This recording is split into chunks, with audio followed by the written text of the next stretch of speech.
싶다는 얘기를 합니다. 다 못 나간 이유는 돈이 없어서 혹은 해외에 나가서 좋은 직업을 찾을 수 없기 때문에 못 나가는 것이지 기회만 있다면 다 나가고 싶어 합니다. 이게 현재 우리나라 현실이고요.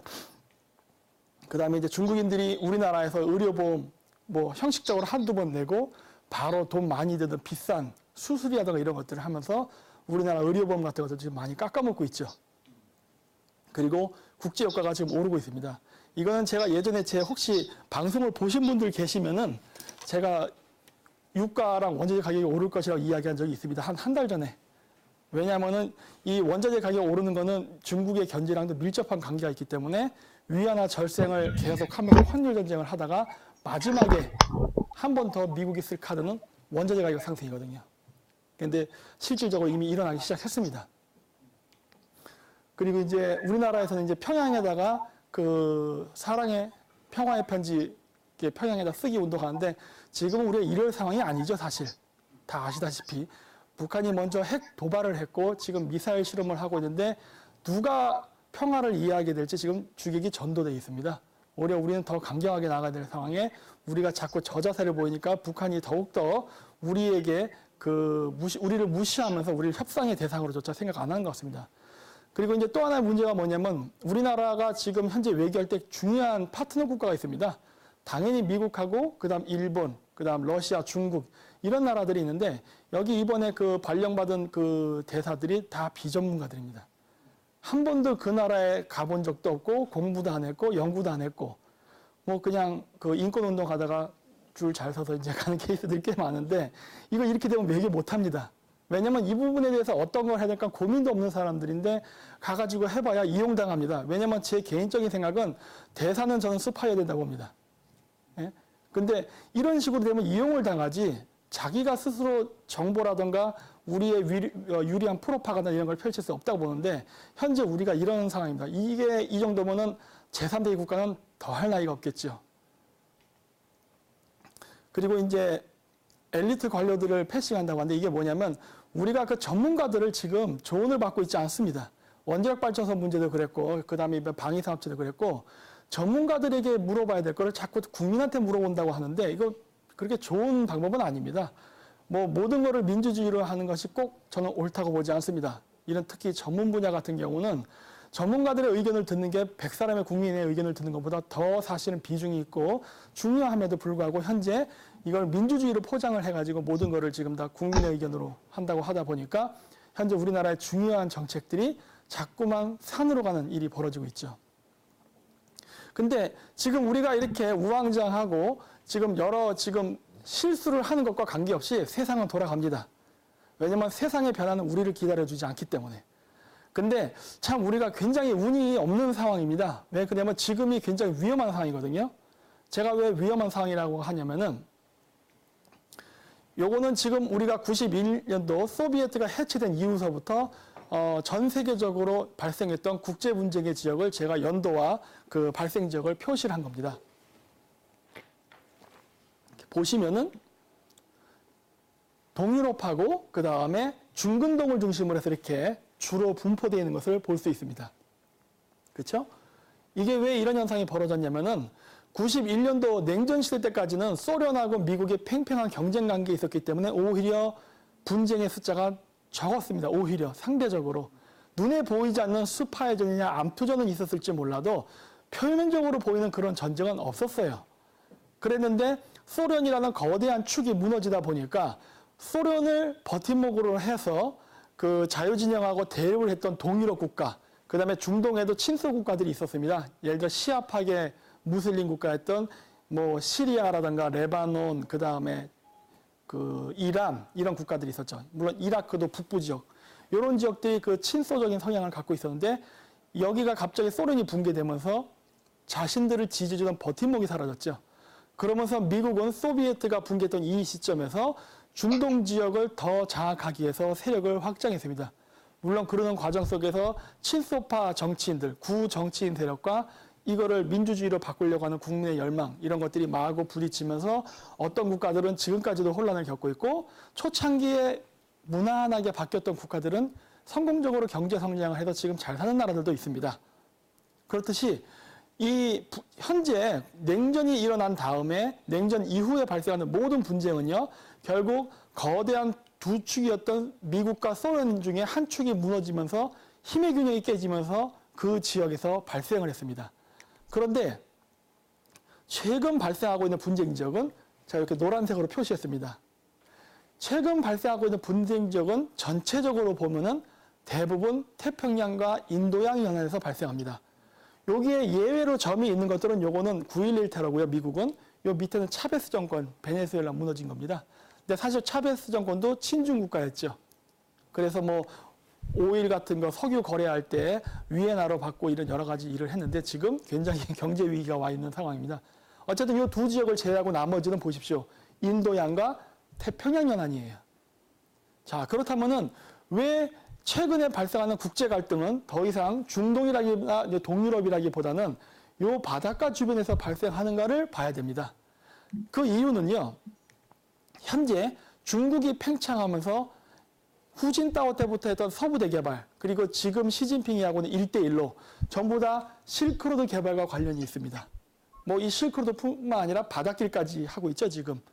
이 파란색으로 해놓은 거는 지금 시진핑이가 말하는 1대1로 중에 바닷길을 얘기하는 항로입니다. 요거는 시진핑. 웬들 이렇게 일을 열심히 하냐? 뭐 평소 하는 느낌이죠. 그러니까 이번에 뭐 하는 거야? 이번에 회사원이. 회사원 역할인가요? 역할은 아니고 그 직접 회사에 가셔가지고 뭐 일도 하고 뭐 서비스 개발 참여도 하시고. 내가? 네? 이 나이에? 말도 안 되는 소리 하고 있어. 뭐. 아니, 근데 왜 나야? 광고주가 봤을 때 뭐 연기도 잘하고 뭐 인기도 많고 이서진 되게 스마트하잖아요. 형님이 딱인 거지 이거는.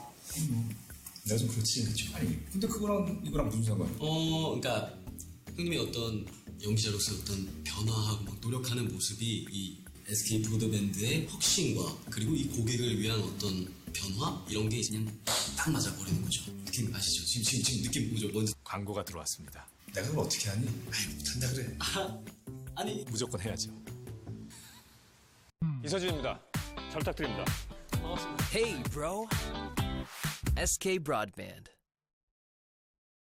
시진핑이 얘기하는 신실크로드의 항로입니다. 근데 이 항로가 지나가는 지점을 따라서 분쟁 지역이 같이 있다는 걸 알 수 있어요. 그러다 보니까 좀 더 크게 지구상으로 이 세계 분쟁 지역을 우리가 하나의 거대한 체스판이라고 놓고 본다면은 이거는 미국과 중국 간의 무역 항로를 놓고 싸우는 치열한 쟁탈전이라는 것을 볼 수 있습니다. 물론 그 과정 속에서 개별적인 국가들 내부의 국내적 문제로 인해서 여러 갈등이 시작이 되긴 하지만 사실 알고 보면 이거는 국제 분쟁이기도 한 겁니다. 그리고 최근에 이 태평양과 인도양 지역에서 분쟁이 발생하고 있는 이유는 딱 하나입니다. 중국의 팽창을 저지하려는 미국의 군사 전략과 부딪히고 있기 때문입니다.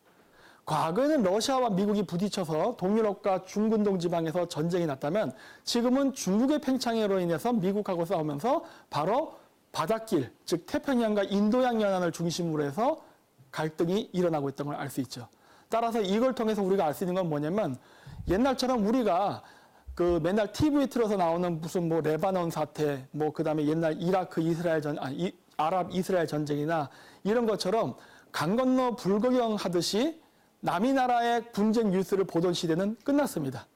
이제부터는 우리나라도 그러한 대상에 포함될 확률이 생긴 겁니다. 왜냐하면 갈등 지역이 바로 북한이 있죠, 우리는.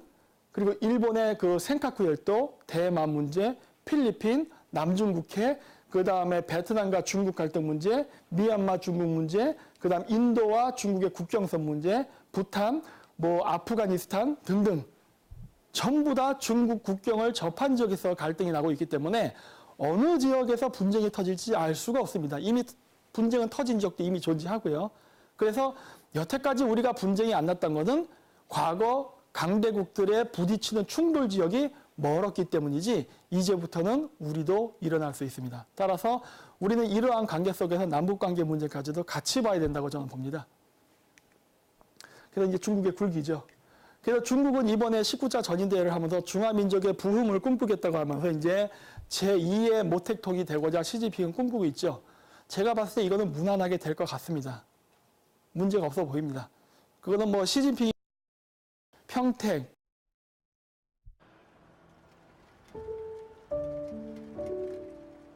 내 집 갖는 게 꿈인 세상에서 그리고 송도, 그 다음에 전남 여수, 제주도 이런 데가 지금 일정액 이상을 돈을 투자하면 영주권을 주고 있습니다. 이거 하면 안 됩니다. 이것 때문에 지금 얼마나 많은 중국인들이 한국의 땅을 사고 있습니까? 그리고 이제는 거짓으로 한국인 남자 혹은 한국인 여자랑 거짓으로 국제 결혼을 해서 그 한국인의 명의를 빌려서 이제는 한국인이 사는 지역까지 야금야금 토지를 점령하고 있단 말이에요. 지금 서울에 있는 대학교 캠퍼스 주변에 그 대학교 앞에 뭐 구멍가게도 있고 자취방도 있고 여러 개 있죠? 그거 주인 조사해 보십시오. 요즘 중국인 되게 많습니다. 한국인이 주인이 아니에요. 계속 장악하고 시장을 확대해 나가고 있어요. 이걸 좀 우리가 방치하고 있다는 거예요. 전 이거 지금 당장 어떻게 되냐 뭐냐. 지금 사드 문제로 한미 관계 나쁩니다. 한중 관계가 나빠요. 그렇죠? 그리고 중국은 일방적으로 우리나라 지금 롯데백화점 같은 물건 끄집어내서 부숴버리고 아주 정부 차원에서 불매운동하고 별짓을 다 합니다. 이렇게 한중 관계 나쁠 때 저는 우리나라가 지금 중국인이 사는 부동산을 상호주의, 똑같은 원리 원칙에 의해서 30년 임대로 바꿔야 된다고 봐요. 구매한 시점부터. 법 적용 시점이 아니라 구매한 시점부터. 10년 전에 중국인이 샀다면 앞으로 사용 연한은 20년입니다. 중국은 우리한테 그런 식으로 토지를 팔았어요. 그리고 30년도 채 쓰기 전에 쫓아내버리고 있습니다. 왜 우린 당하기만 합니까? 똑같이 해야지. 그래서 저는 상호주의에 입각해서, 이건 차별을 하는 게 아닌 겁니다. 상호주의에 입각해서 똑같이 해야 된다예요. 그래야 우리가 지금 중국한테 빼앗긴 부동산을 되찾을 수 있고, 그래야 중국인들이 쓸데없이 이런 식으로 침투하지 못합니다. 비즈니스만 해야 해요. 돈만 쓰고 가랍니다, 저는. 여기 와서 쓸데없이 돈 벌려 하지 말고 돈만 쓰고 가라요. 중국인의 사고방식하고 똑같이 하겠다는 거예요. 너희들이 그런다면 우리도 그런다. 그래서 이게 뭐냐면 아까 제가 얘기했던 또 다른 구조입니다. 지금 중국이 어떤 일을 하고 있냐면요. 그 대마도에서 여러 가지 공작을 펼치고 있습니다. 일본 후텐마에서 어떤 일이 있었냐면요. 오키나와에 후텐마라는 미군 기지가 있는데 후텐마 주변의 땅을 중국인들이 신분 세탁을 해가지고 땅을 많이 샀어요. 거기 해노코라는 조그만 도시가 있는데 그 지역으로 미군 기지를 옮기려고 했어요. 후텐마에서 해노코로. 그랬더니 어떻게 했느냐? 해노코 도시의 땅을 중국인들이 리조트 개발이라든가 호텔 개발이라 명목으로 대규모로 몇십만 평씩 땅을 사버렸습니다. 그리고 그 땅을 안 파는 거예요. 그러다 보니까 미군 기지가 이전을 못했습니다. 못하니까 어떻게 됩니까? 오키나와 원주민들이랑 싸우는 거예요. 그래서 미국하고 일본 간에 갈등을 불러일으키는 거예요. 미일 군사동맹을 깨기 위해서. 이런 식의 공작도 한단 말입니다. 근데 한국 같은 경우에는 일본, 중국 애들이 좀 더 업그레이드를 시켜서 어떤 식으로 했느냐. 우리나라 아까 얘기했던 뭐 평착이라든가 평택이라든가 이런 그 지역에서 대규모 투자해서 영주권을 얻거나 혹은 국제 결혼을 아까 한다고 했죠. 그런 식으로 해서 한국인으로 국적 세탁을 해가지고 대마도 주변의 땅을 왕창 샀습니다. 그것도 대마도 도시의 땅을 산 게 아니라 대마도의 해상 자위대 기지 주변 혹은 해상 자위대 기지가 보이는 무인도 이런 땅들을 산 거예요. 그거는 개발도 못하고 나중에 되팔 수도 없는데 그런 땅들을 막 사는 거예요. 그거 왜 샀을까요? 군사 목적입니다. 그러면 왜 한국인의 이름을 빌렸을까요? 그거는 한일 갈등을 조장하려고 하는 겁니다. 독도 문제로 한국과 일본이 싸우는 상태에서 대마도 문제로 한국과 일본이 싸우게 되면 한일 관계는 반드시 나빠지겠죠. 그래서 한국 사람들의 이름을 빌려서 대마도에다가 그렇게 땅을 산 겁니다. 한일 관계 나쁘게 하려는 거예요. 제가 이거 예전에 이거 얘기하면서 여러 번 경고했어요. 이런 거 문제 터지면은 나중에 극단적인 한국의 민족주의적 성향의 역사학자들이 여기에 동참해가지고 반일 감정에 불을 지를 것이라. 이거 진짜 하고 있지 않습니까? 한국의 그러한 이제 제야의 역사학자들이 뭐 뜻있는 한국인들이 대마도에서 땅을 사면서 우리의 옛 고토를 수복하려고 하는데 우리 민족단체들도 힘을 합쳐서 동참해야 된다 이러면서 반일 감정을 불러일으키는 거죠. 이런 일들이 벌어지면 안 된다는 거예요. 전 대마도에 한국인들 가면은 한국인 출입금지 지역이 많다면서요. 왜 생기겠어요? 이런 일 때문이에요. 이것도 풀지 않고 이거 계속 가는 거예요. 그러면서 계속 갈등을 하죠. 결국 이거의 근본적인 목표는 뭡니까? 미일 군사동맹을 파기하고 한일 군사동맹을 폐기하고 한미일 군사동맹, 즉 한미일 군사동맹을 다 망가뜨려서 누가 이익을 보겠습니까? 답은 다 나와 있지 않습니까? 이거를 우리나라에서 좌파운동단체들이 중국, 일본과 함께하고 있죠. 그래서 제가 예전 강의 때 이것을 국제코민테론이 부활했다고 얘기를 많이 했던 겁니다. 강정마을에서 데모하는 사람들은요, 이번 그 박근혜 대통령 촛불 그 탄핵 집회 때 거기서도 똑같은 멤버들이 했고요. 그대로 오키나와에서도 똑같은 애들이 했습니다. 왜 그럴까요? 이 애들은 인권단체도 아니에요. 그냥 사회주의 운동조직입니다. 그래서 여기 보시면은 여기 리커창 2년 전 약속 지켰다. 판교 800억 투자. 이것도 웃기는 소리입니다. 우리가 중국에 투자했던 거는 중국 애들이 다 뺏어버렸어요. 공장 강제로 문 닫게 하고 자본금 회수 못하게 하고 몸만 또 떠나게 쫓아버리고 이런 식으로 했는데 중국은 우리나라에 대해서 마음대로 투자해서 우리나라 부동산이나 건물을 산다고요? 이게 무슨 약속을 지켰다 해서 뭐처럼 긍정적인 것처럼 보이는데 지금 우리나라 경기도지사는 이런 거 하면 안 되죠. 중국 애들이 우리나라 기업들 피해 입히는 거에 대해서 항의를 해야죠. 뭐 하는 겁니까? 우리는 투자했던 돈 다 날려먹고 뺏기고 중국 애들은 우리 땅에 마음대로 투자하게 길을 열어준다고요? 뭐 이런 비즈니스가 어디 있습니까? 이런 걸 지금 하고 있다는 거예요. 이걸 또 공적이라고 얘기한다는 거예요. 그러니까 우리나라 사람들이 갖고 있는 이 친중 사대주의적인 이 전통이 조선시대가 안 끝난 것 같습니다. 그때의 사고방식이. 그리고 이제 인사색출. 친중파가 문제입니다, 우리나라에.